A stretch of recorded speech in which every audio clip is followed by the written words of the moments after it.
You got the raise 3 weeks ago. Nobody knows. You decided that in the first 5 minutes, not after careful thought, instinctively, because you have watched what happens inside this group when someone's number changes. You watched it happen to Marcus 2 years ago. The moment people found out, the room reorganized. Suddenly, he was the one who could cover it. Suddenly, his opinion on where to eat carried more weight than anyone wanted to admit. Suddenly, the jokes had a new edge. The friendship looked the same from the outside. From the inside, everyone was recalculating. You filed that. So now you order the same things. You suggest the same places. You drive the same car.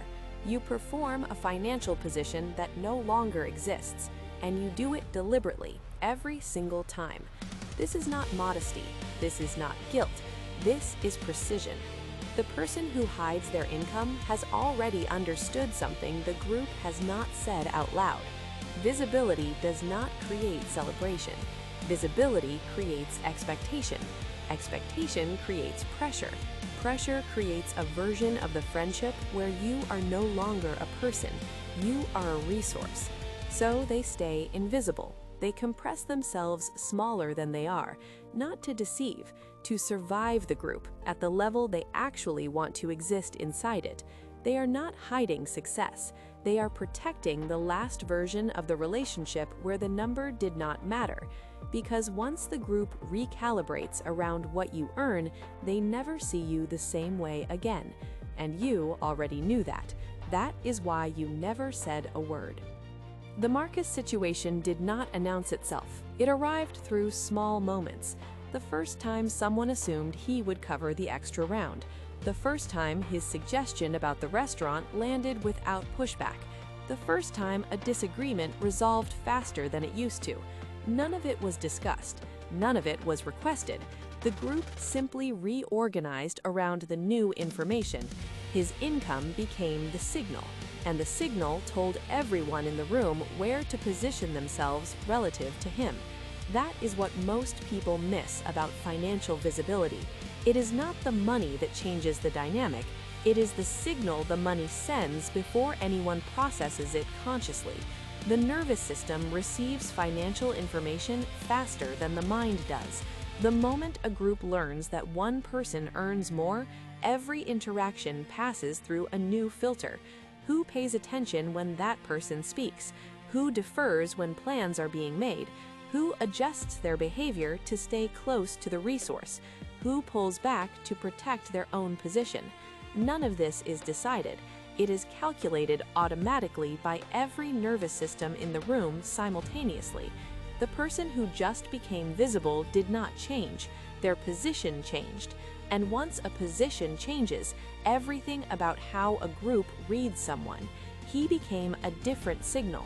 And once a signal enters a room, the room never stops receiving it. The decision to hide income did not form in adulthood. It formed much earlier. Most people grew up watching what happened when financial differences became visible inside their first group, the family. They watched who got asked for money and who did the asking. They watched which family member's opinion shifted after a promotion. They watched how the dynamic at the dinner table changed when one person started earning more than everyone expected. They filed all of it, not as a lesson, as a survival map. By the time they entered adult friendships, the nervous system already understood the cost of financial visibility, that earning above the group means carrying the group, that visibility converts generosity from a choice into an expectation. So when the raise comes in adulthood, the response is not calculated from scratch, it is retrieved. The body already knows what exposure costs. The decision to stay quiet is not a new decision, it is the oldest decision in the room. It is the one the nervous system made years ago, watching someone else become visible, watching the room reorganize and quietly resolving never to be the one standing in that position. The body does not process financial visibility as an opportunity, it processes it as exposure. The moment income becomes known inside a group, the nervous system that owns that income shifts into a specific mode.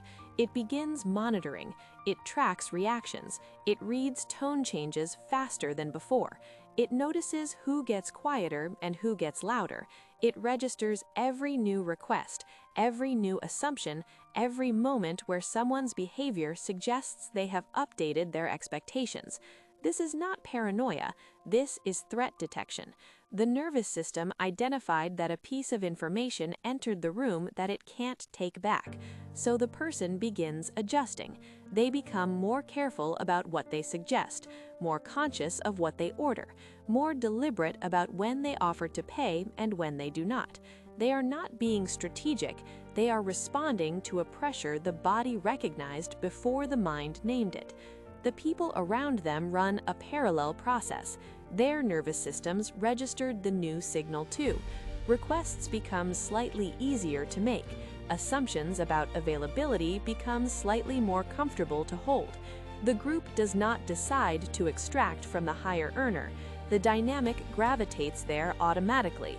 The person hiding their income is not overreacting. They are responding accurately to a system that has already started moving around them. Here is where it becomes personal. The person hiding their income does not just want to avoid expectation, they want to remain who they were inside the group before the number changed. That identity was built over years. It was earned through shared history, inside jokes, mutual struggle, equal standing. It felt real because it was real. Now the income threatens to replace it, not dramatically, quietly, through the slow accumulation of moments where the group treats them differently, where their opinion lands heavier than it used to, where their presence at an event changes what people feel comfortable spending. They don't want that version of themselves. They want the one that existed before the raise, so they protect it actively. They perform the old financial position with precision. They deflect questions about work. They redirect conversations away from money. They absorb costs privately so the group never sees the gap widening. This is identity loyalty in its most specific form. The income changed. The person is refusing to let the identity follow. But the conflict runs in both directions. Because the group is running an identity conflict. They want to believe the friendship is equal. They want to believe nothing has changed. But the nervous system already updated. Both sides are performing an equality that neither side fully believes anymore. The concealment expresses itself through specific behaviors, not dramatic ones, precise ones. The higher earner starts arriving in the same car they drove 2 years ago, even if it's no longer the car they drive alone. They suggest the same mid-range restaurants. They split bills equally on things they could cover entirely without noticing. They dress down for group events. They reference financial stress they no longer actually feel. Each behavior is a calibration, a deliberate signal sent back into the group to maintain a position that the income has already vacated. The group runs its own set of precise behaviors simultaneously. Someone mentions they're short this month in a way that's not quite a request, but functions as one. Someone assumes the higher earner will drive because they seem to have flexibility. Someone proposes a plan that only works financially for one person in the group and directs the proposal at the one most likely to absorb the difference. None of these are conscious extractions. They are the natural behavior of a nervous system that identified a resource and began orienting towards it. The person hiding their income notices every single one. The concealment was never just about hiding a number, it was about preventing the sequence of behaviors that follow the number becoming known. They didn't hide their income because they were afraid of success. They hid it because they had already mapped out exactly what success, visible inside this group, would cost them. The concealment has a cost. It compounds quietly. Every performance of the old financial position requires energy the person never had to spend before. Every deflected question about work adds weight. Every split bill they absorb as equal when it no longer is adds friction. Every time they dress down, suggest down, and spend down to maintain a position they have already left, the gap between who they are and who they are performing widens, and gaps that widen do not stay silent. They start expressing themselves in low-level ways, a shortened patience for group dynamics that used to feel easy, a quiet irritation when plans assume their availability without asking, a growing awareness that the friendship is costing them something beyond money, something harder to name. Meanwhile, the group begins sensing the concealment without identifying it. Something feels slightly misaligned. The higher earner seems present but not fully available, engaged but slightly elsewhere. The group can't locate the source of the distance, so it fills the gap with interpretation. They assume something is wrong. They assume they did something. They pull closer in the way groups do when they sense someone drifting, which creates exactly the pressure the higher earner was concealing income to avoid. The friendship is still present, but it's